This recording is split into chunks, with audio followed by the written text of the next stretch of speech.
confetti. Hey, welcome back, everybody. Hi, it's Poetry Month, April, and we are here with a wonderful poet. Yes, we are. Good morning. Day 25, April 17th, and one of our best buddies in the world, Georgia Hurd, is with us this morning. Good morning, Georgia. Good morning. How are We're you? so happy you're here.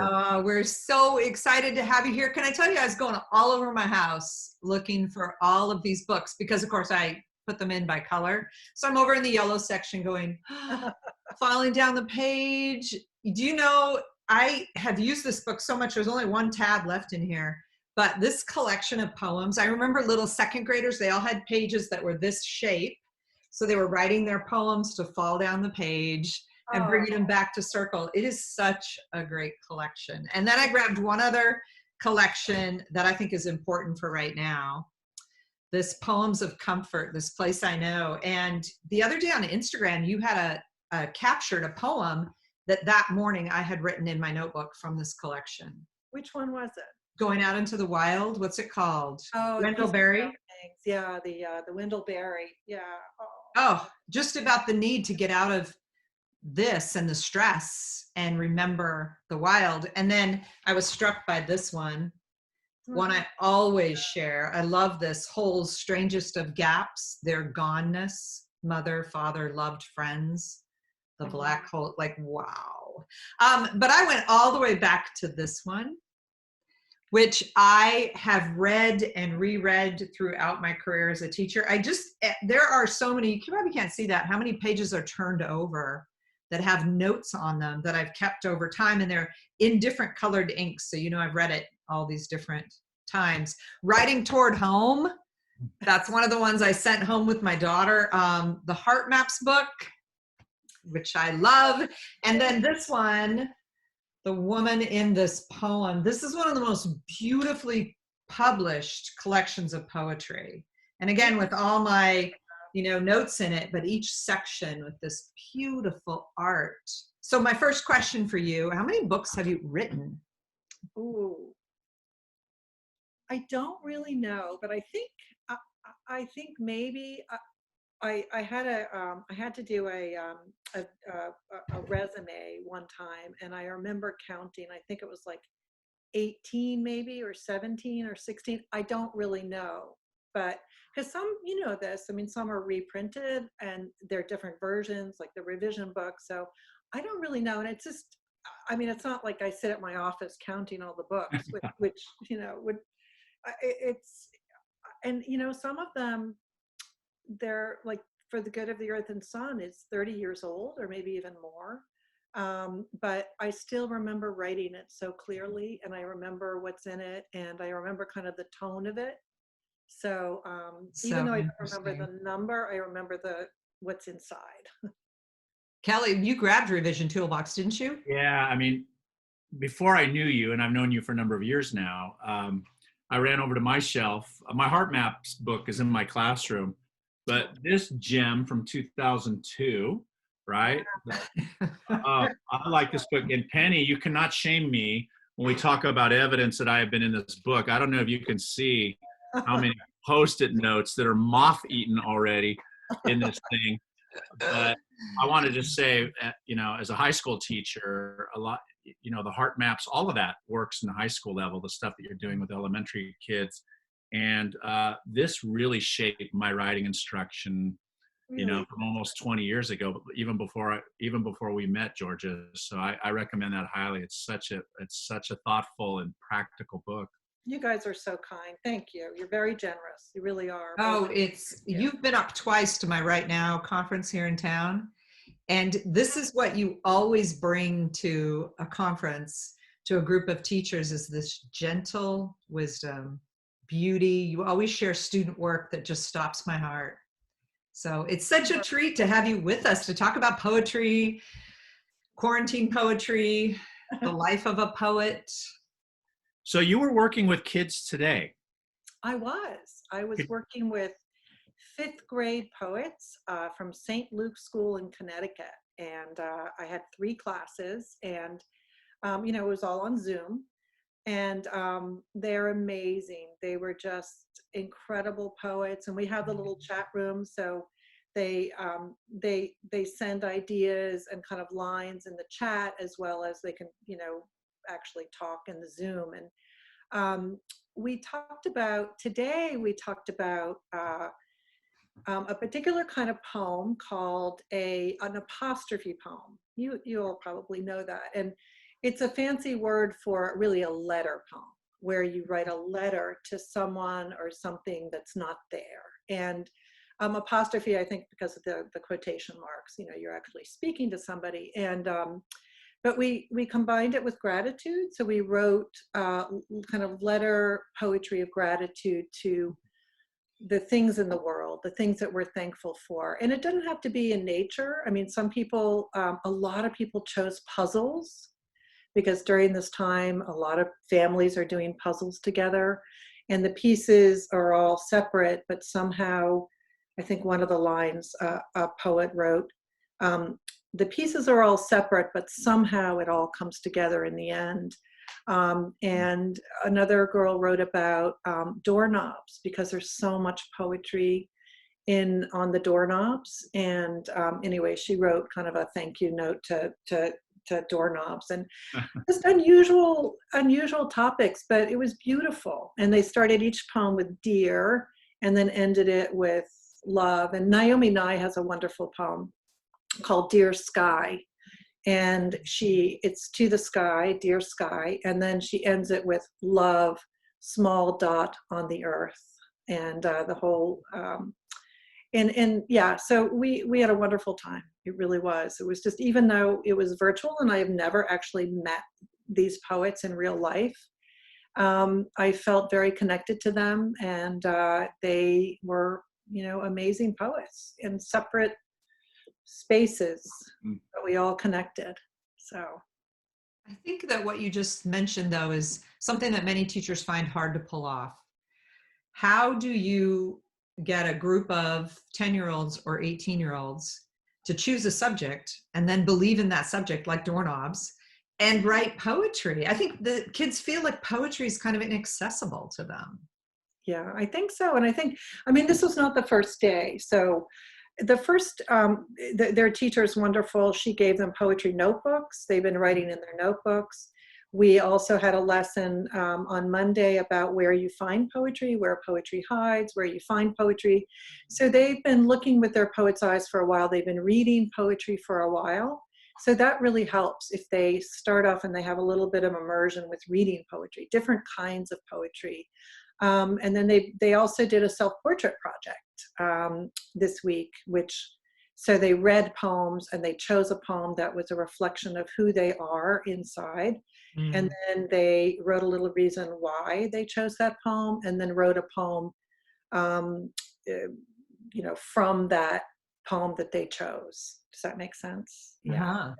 So they've had a little bit of immersion. So today I might not necessarily start with this lesson, but I think to grow poetry, I think it's already there.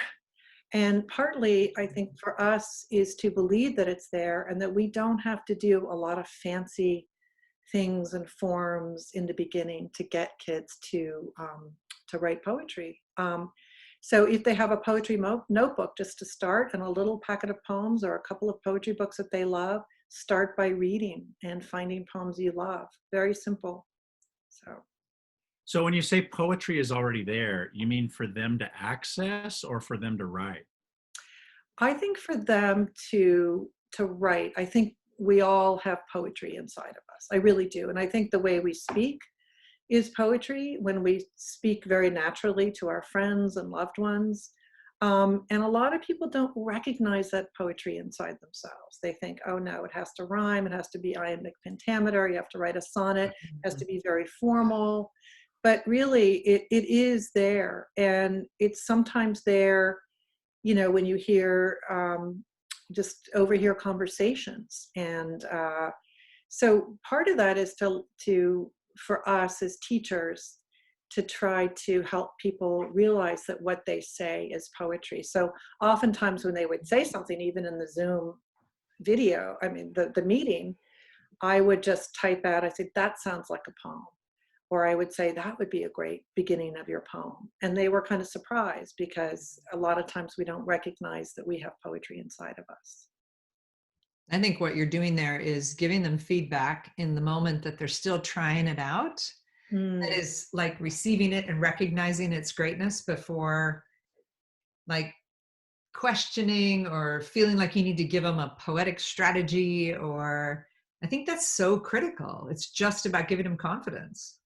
I think so. And putting a little frame around the words that they already say, that they're so poetic. And I Mhm. just was sitting there with my notepad, just writing it down and then mirroring it back to them, just like you said. And when I did that, they kind of looked at me like, oh, that's poetry. So yeah, and I'm sure you all do that same thing with your students, right? You just mirror it back, and then when they can hear it, it's from your voice, it almost takes on a different life, and they believe, oh, that's from me. So yeah, With so my kids, a lot of times they write something in prose first, and then mm, I say, yes, that's that right. feels more like a poem, potential for a poem. I'm wondering, as a poet, do you ever write in prose first, or do you, when you're creating your own poetry, are you staying in poetry from the get-go? That's a good question. I think I just write. I have my notebook here, and you can see that I just write.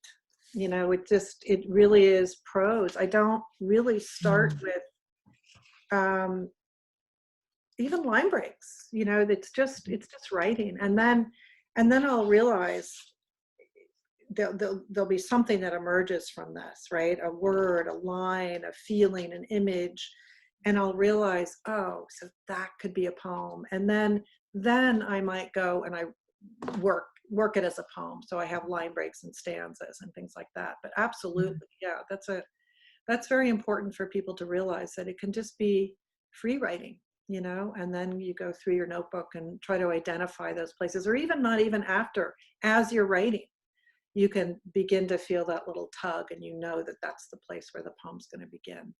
But something that Penny and I talk with our kids about a lot, and that is the importance of volume and getting over having to be spectacular, right? It's just kind of get some Yes. thinking out on the page. Yeah, I Oh, love I was, that. Go ahead. sorry. I was Go. thinking volume, just looking behind you, because you told us that all of the books that we see behind you are books of poetry. Yes, they are. And yeah, a lot of volumes. And I've read most of them, or at least part of some of them. And so this is my conversation, right? These are my mentors. These are my teachers back there. And Mhm. without that, I think I would feel really lonely in here, writing. And but I love that idea of volume. And I also love this idea that it doesn't have to be spectacular.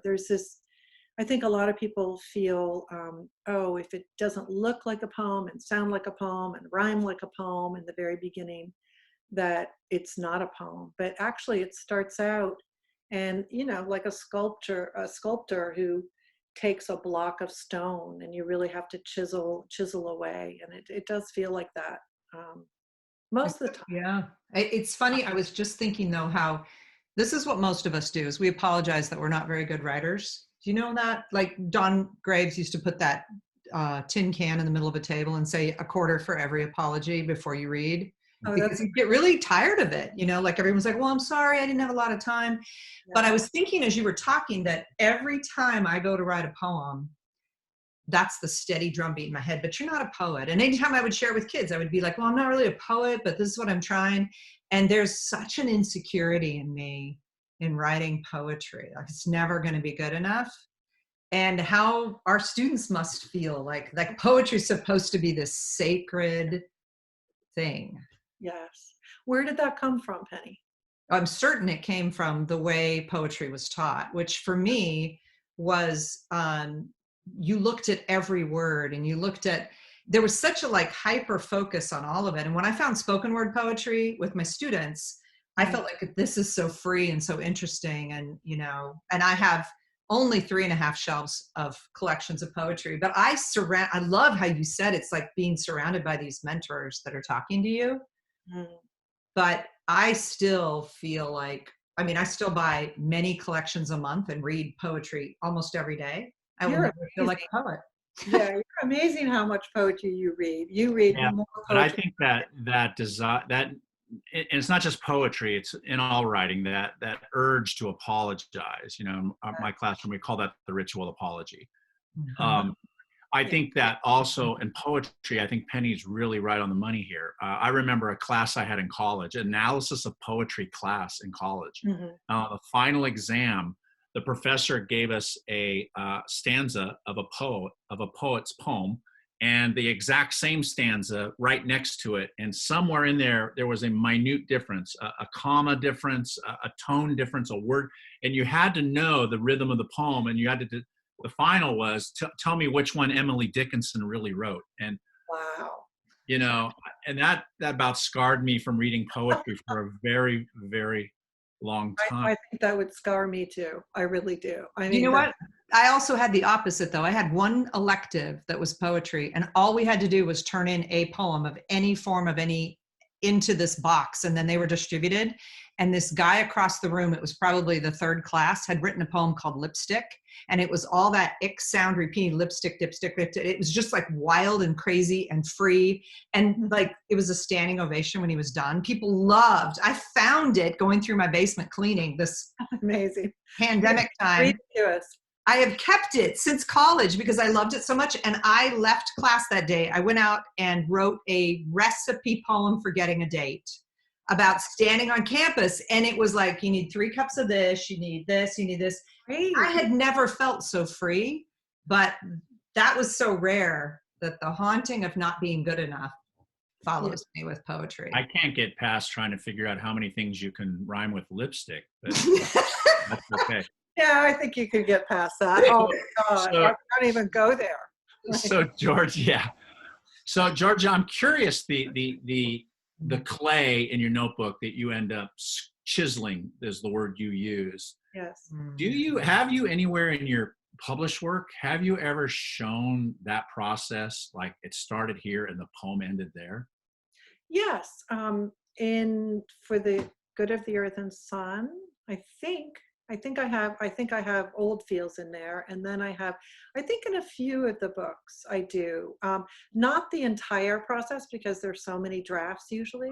Right. But yeah, I think I do. I think that's really important for people to see. You're right, because otherwise you think it's it's the line breaks and the word choice, but I remember when I read this almost 20 years ago that I had a bulletin board in my classroom, and I showed all my drafts oh, to that's get a to great the idea. final draft. Yeah. Final. And Penny and I don't use the term final draft anymore. We use the term best draft because no draft is ever final, right? It's just due. Yeah. Right. But that idea of revision that came out of that book just sort of gave me that idea to share that. What's funny about that is Dawn Graves and I worked at the elementary that's just down the street from my house where my kids went. And we did PD with teachers there for years. And every classroom had the kids publish by putting best draft on top, but all of their other drafts. So they were on the bulletin board, these thick things of all of their drafts. Yeah. Wow. And if you walked around the school, it made such an impact on what you thought about writing. So you could like rifle through and look. Yes, you could see all the other drafts with all the comments from other kids and teachers and all, but they were up like in the halls, and it just had a different feel to what is writing. I think that's brilliant. I really do. I love that idea. I love that idea because it takes away that feeling of I'm not good enough. I mean, we all have that in our head. We have to produce something that's so wonderful, first draft, second draft, but it's messy. It's a messy process. It's chaotic. And I don't know how, a lot of people go to forms to teach because you think that you can get it right with counting 5, 7, 5 on your fingers. But that doesn't do it. It's really, because even with haiku, it's about epiphany, it's about revelation, it's about an imagery, right? And so you have to work through that too, even if it's a small poem that has 5, 7, 5 syllables. And to show that, I think we need to do more of that, to show our own process, to talk about our own process. Yeah. So what has working in a pandemic done to your creative process? Has it accelerated it? Has it knocked it down? I find I'm writing a lot of poetry, and partly because I'm working on a book of poems of comfort. It's not going to be called that, but poems that will that comfort myself and maybe other people. And so that's been kind of a challenge for me to try to figure out what words do comfort. What are some of the imagery? What are some of the things that comfort us in our lives? And for me, it's sometimes the natural world, right? Going for a walk, listening to things in nature. Sometimes it's pulling the covers over my head in the morning. I mean, truthfully, it's like, so I'm trying to really write about this experience of all of us feeling, and me too, feeling sad and frightened and crazy, and also grateful for what I have. Yeah, because there's so many people that are really, suffering. So, but it's been really interesting. As I told you before, I'm starting another professional book, and that is harder for me to sustain for whatever reason. I think because it's a longer project. So, yeah, but poetry seems to be right now. I think the world needs poetry more than ever. I really do. Yeah, helps kids process their own fears and anxieties. Yes, absolutely. And and for them to know that they're not alone in that, it can keep you company. And I think that's really important to know that we're all in this together, that we're all connected. And also that something that poetry does that, it helps us even just in normal times, right? It helps us not take advantage, or not take for granted, I should say, not take for granted things that we usually take for granted, right? The everyday world, our feelings, people we love, community. And I think it's really helped us take the film of familiarity off of everything. And that's what poetry does anyway. So that we appreciate, we appreciate people that we're connected to. We appreciate the beauty of the world. We appreciate safety. We appreciate what others are going through, that maybe that we're, and we feel this compassion. So it really is a time for poetry, I think, right now. And I think that's why I'm writing poems and not anything else. Yeah. Penny and I have shared that same concern. We're supposed to be writing a book right now. See, and but, you get up in the morning and you look at the world, and it's really hard then to. It is. That's why I asked the question. It's really hard to get into a creative space. I find that it's like you set a goal, like Kelly and I get like really motivated and go, let's talk tomorrow, let's work on this. And then you get up in the morning, you don't feel like it. Like you don't feel like you can reread it, like you can be serious. I don't have anything to contribute. And then I feel badly that I'm not writing. And we've tried to keep up this schedule where we text each other what we did. Like he'll text me 75 minutes and I'm drinking coffee with my feet up on the couch going, I hate him. But at the same time, I think it's because I've never felt so out of control of my own process. I have more time than ever. I do not have the excuse that I don't have time.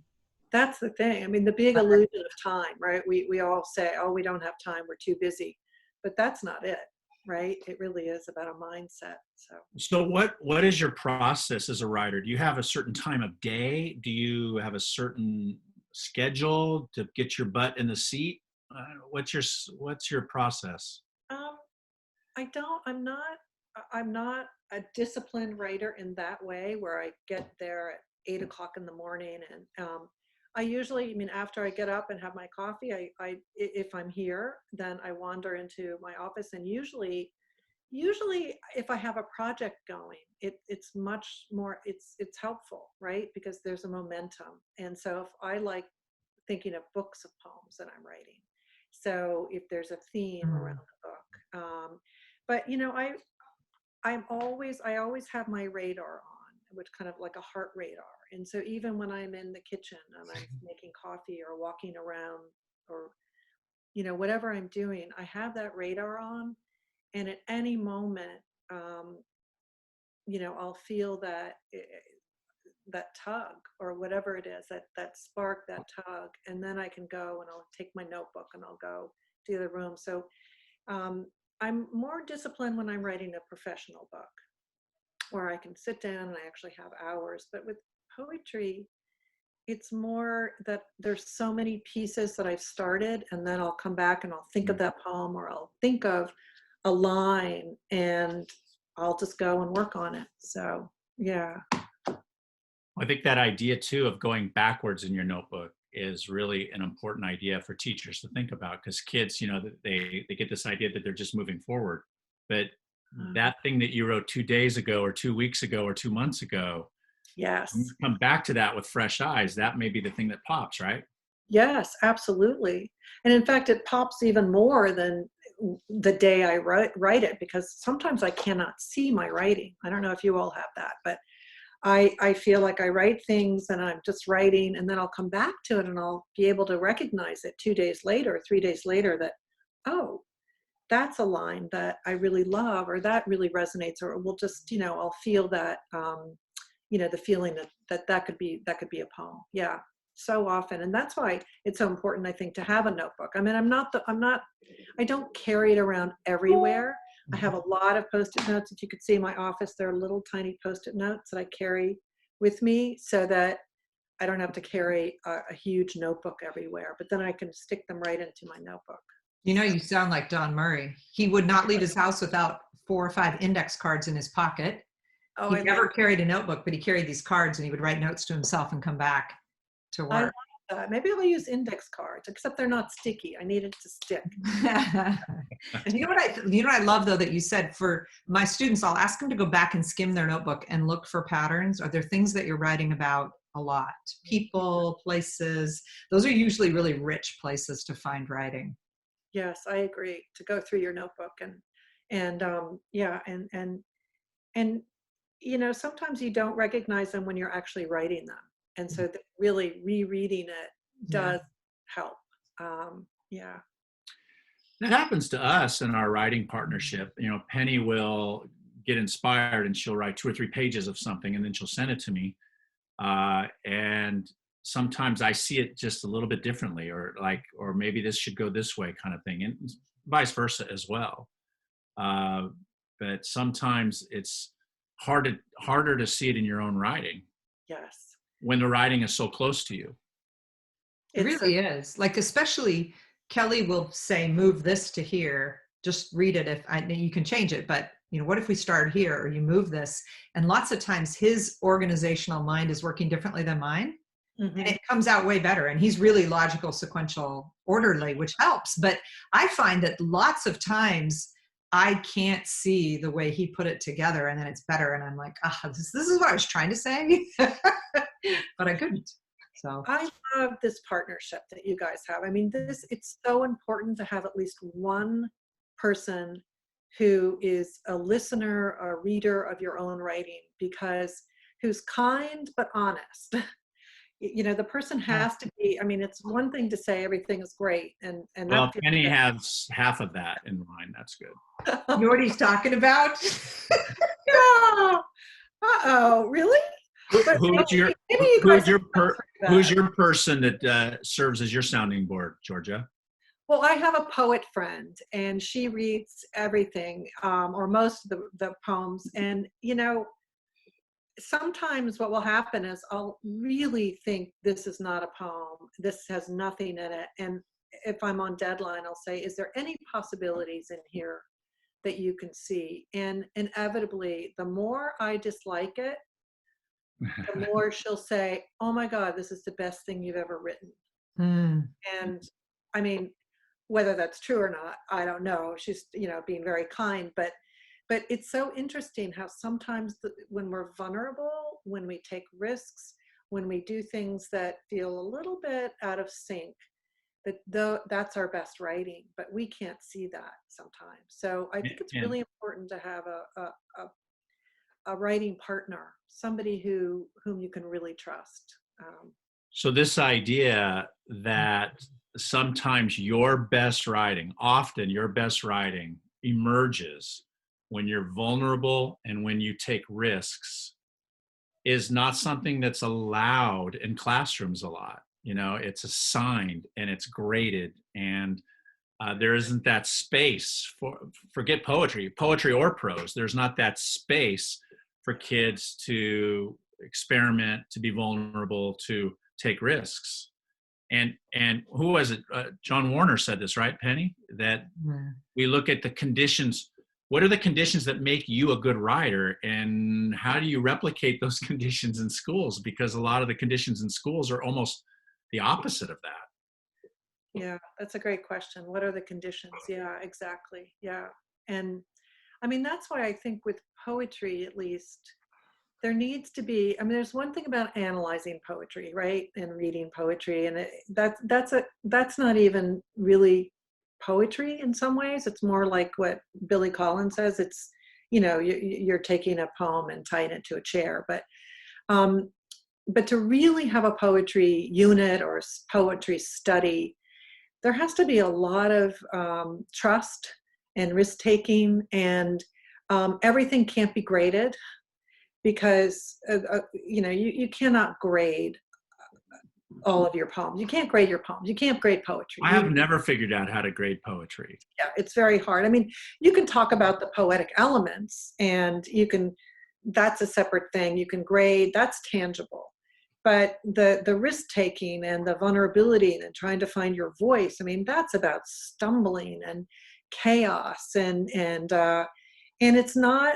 sometimes it's not comfortable, So what I suggest is that what you said about the volume, that kids write a lot, and then what they want to present to the public, that's a different thing. There are poems that I present to the public, and there are poems that I've kept to myself, but I still write them, so.